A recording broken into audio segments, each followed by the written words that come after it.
Hey guys, I'm Chelsea, I'm April. and welcome back to Always Better Together. For those of you who are new here, welcome. We appreciate you being here. And for those of you who are not new, welcome back. Today's video is kind of going to be a little bit of a difficult one, but it is very relevant to our lives right now, and that is why we did not have a video last week. Gringo. We're going to be talking about grief, dealing with loss, and the importance of leaning on your spouse during those times of need, and just some of our experiences in dealing with that. Now, I do know that some of you have commented or emailed and asked us to do a couple different topics, which we will get to, but because this topic is pretty relevant in our lives right now, and it is a very important topic, I felt like this is the one that we would be doing today. So, for those of you who don't know, we are avid dog lovers, and we just recently lost Kitty Pup. She was a very sweet girl. She was my dog more than April's. She was your soul dog. Yeah. But she had cancer, and we had to make the very difficult decision to not let her suffer anymore. Last October, we also had to make a decision with our eldest dog, Bibby, who was more April's dog, to also let her go as well. We've both dealt with the losses of our mothers, numerous other aunts and uncles, and you know what? And loss doesn't just have to be the death of someone, right? This can also mean like the loss of a very good friend, because that hurts also. Just because they don't die, they're just not a part of your life anymore, it's still a loss. And we've both dealt with that as well. So,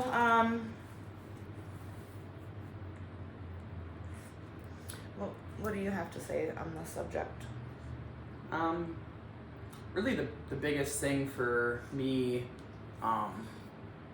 is knowing that when I needed to have my moments and needed to break down, needed to have that good cry, you didn't. You were the complete opposite. You were my rock, you were my person, the one that I could lean against, the one that I knew, even though I was a blubbering mess, you wouldn't judge me with the tears and runny noses, and you know, it's important to know that you have that in your life, because no matter what you may think, you gotta have somebody that you can lean on. You have to know that when you have your moments of just pure mind running insanity and sadness, it's the other person's there, and the other person's gonna support you and rub your back and rub your head and let you cry in their lap and just hold you, you know. And when you start going through the anger stage, because you're going to at some point, it's inevitable, you know, that they know it's not intended towards them. They understand where you're coming from because they're going through it themselves. And we've been really lucky when it comes to, I think there were only a very few times that we both were like crying together, you know. Yeah. But those times are those are important too. Yeah, you have to grieve together. You have to go through the process together. And sometimes, I don't know, I think I more tend to be the faster process, and that's not meant to like slam you in any way, but I tend to just kind of go through the process, go through everything, and then I can get to the point of, okay, they're in a better place. This person is not suffering anymore. They're not in pain. And then I can kind of start a different process. Whereas Chelsea, I feel like you kind of need to I definitely need to work through it in my own way. Yeah. And sometimes that means staying up until 2 o'clock in the morning listening to sad songs over and over and over and crying my fucking eyes out, right? Like, Oh, that's the blunt way to say it. I was trying to be polite. you know, that's. Hi, Gringo. That's my process. Everyone has their own.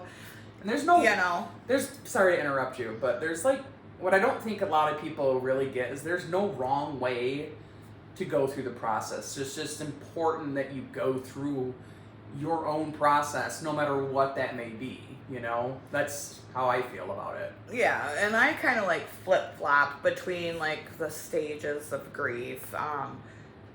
You know, I might be mad as hell, and then an hour later I'm sad, and then I'm remembering, you know, all of the times and all of the things, and then it's like, well, no, then I'm in denial, and then I'm angry again. You know, like this is the magic that is me, guys. You know.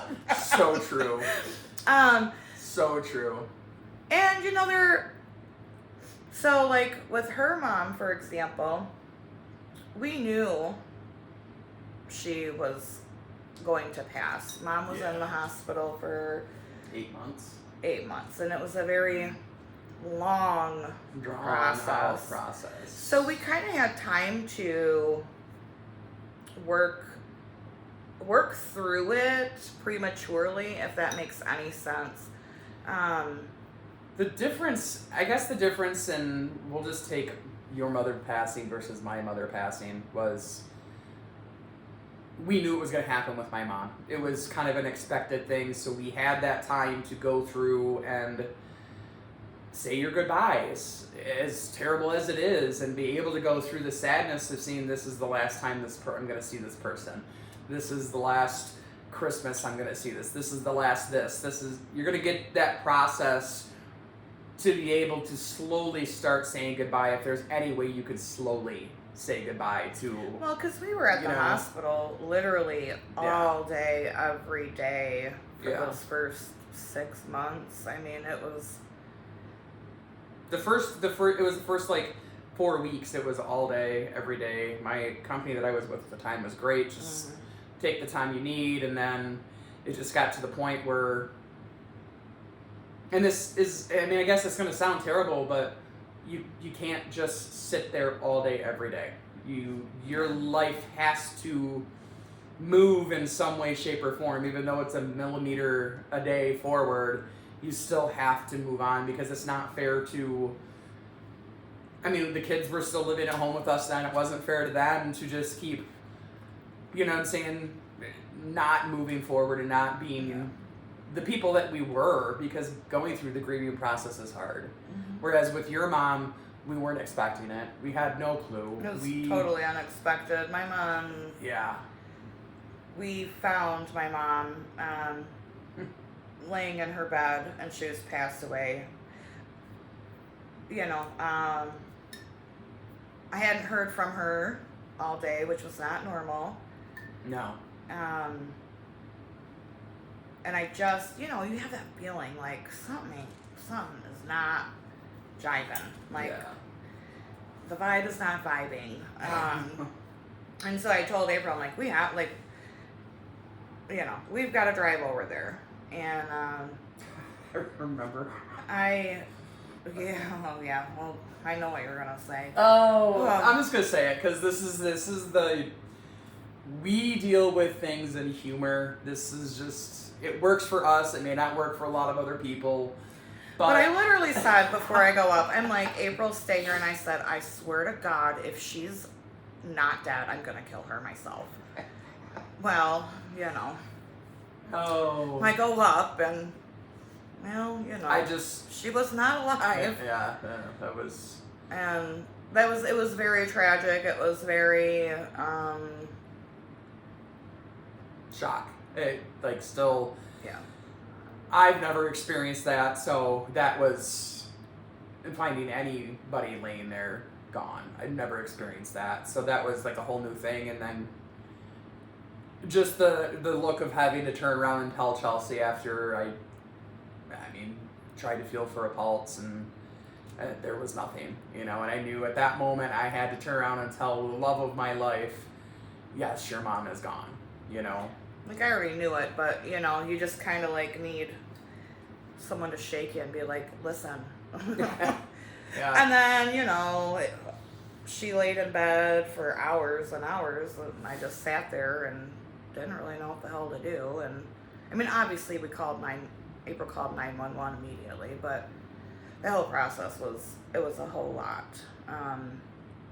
Definitely a very traumatic experience, something I will never forget, that's for sure. We were each other's rocks at times, though, you know? Like, that was... that first week after the fact was a lot. It was a whirlwind of stuff and information and just feelings and emotions, and your eyes just got so big. Well, the information was, yeah. Y'all, that's a whole nother story for a whole nother day. Oh okay. my god, that would be like a... That's going to be a Netflix special. It's going to be a Netflix series, I swear. It'd be like a 4-part Netflix series. I definitely need some payment for that. Mm-hmm. But, you know, yeah, like, she was like, what, you got up for work at 4 o'clock in the morning, and I'm like, literally in the kitchen, I've got piles of papers all over, and she's like, what are you doing? And I'm like, look at this. I'm like, have you been to bed yet? And you're like, no, you won't believe what I found. And I'm like, I gotta go to work. I can't find out anything right now. No. Yeah, that was, but those are the moments where it's like, you know, you kind of just, to deviate from the loss at that point. You have to find something. You had to find something, and it was like you were a rabbit that just dug a hole, and you just kept going down I the can hole. go on a rabbit hole. That Listen, was I crazy. can rabbit hole like no other rabbit has holed before. Okay.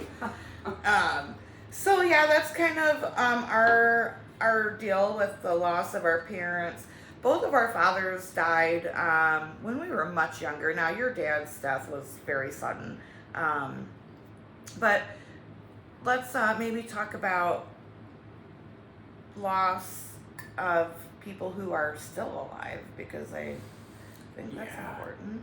I could just say as somebody that I thought was a really good friend when I stopped working for my previous company. She was the boss. Yeah. Stopped working for the previous company and thought that this person and I were really close. We got along really well. Like, Chelsea and I had gone out with her and her husband. Like, we just totally, what I thought, got along really well. And almost as if the moment that I left the company,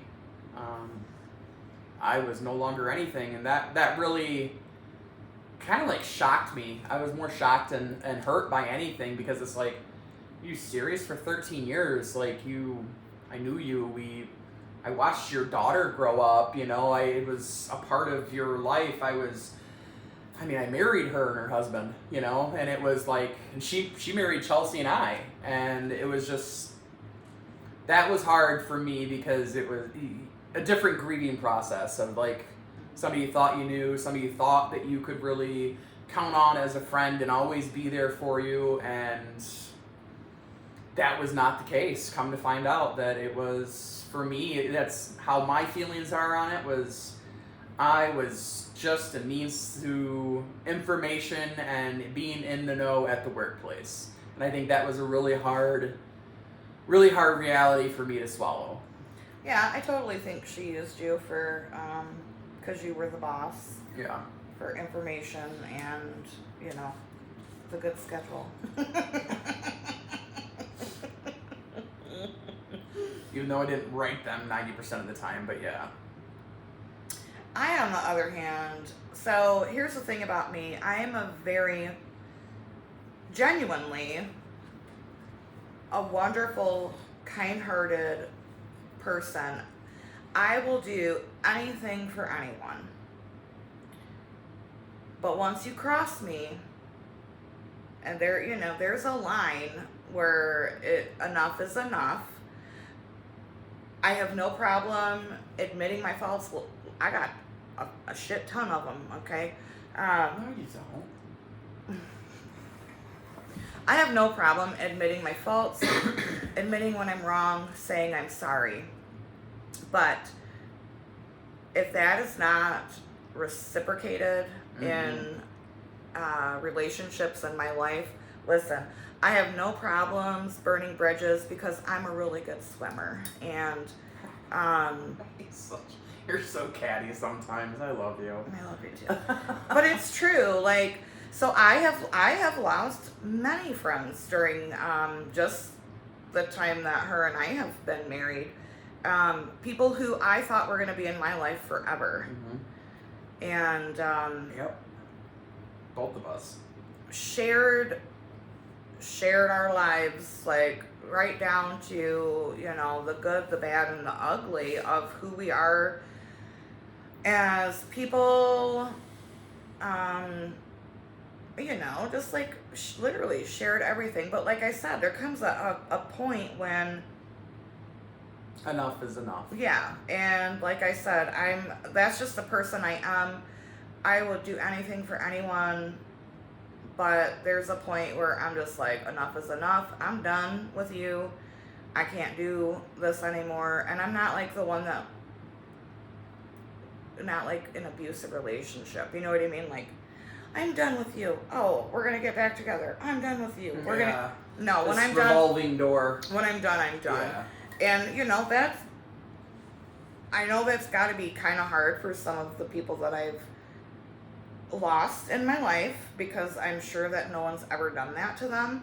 But when I give you an opportunity, I'm giving you a lifeline. You better take it, because if you don't, like, you can be like Jack out on the damn little board from the Titanic, because it's...